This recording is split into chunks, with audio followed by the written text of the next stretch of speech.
তিন ব্যক্তির দিকে কিয়ামতের দিন আল্লাহ তাকাবেন না। সেই তিনজন কোন ব্যক্তি আমি বলে দিচ্ছি, অবশ্যই ভিডিওটা কন্টিনিউ করেন। 1 নাম্বার, যে ব্যক্তি টাকনুর নিচে পায়জামা লুঙ্গি অথবা প্যান্ট পরে, সেই ব্যক্তির দিকে কাল কিয়ামতে আল্লাহর দিন তাকাবেন না। তার তো জান্নাত তো দূরের কথা, তার দিকে তাকাবেনই না। 2 নম্বর, ওই ব্যক্তি যে ব্যক্তি দান করার পরে খোঁটা দেয়।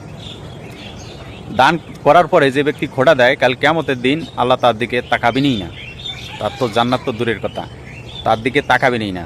আর 3 নম্বর, ওই ব্যক্তি, ওই ব্যবসায়ী, যে ব্যবসায়ী ব্যবসার ক্ষেত্রে মিথ্যা কসম কাটে যে আল্লাহর কিরা আমি এই দামে এটা কিনতেই পারি নাই, অথচ ডাহা মিথ্যা কথা বলে।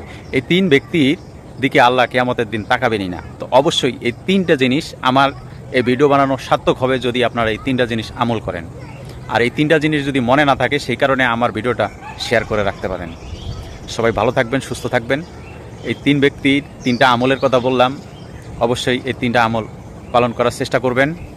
সবাই ভালো থাকবেন, সুস্থ থাকবেন। ভিডিওটা ভালো লাগলে লাইক, শেয়ার, কমেন্ট করতে ভুলবেন না। আসসালামু আলাইকুম ওয়া রাহমাতুল্লাহি ওয়া বারাকাতুহু।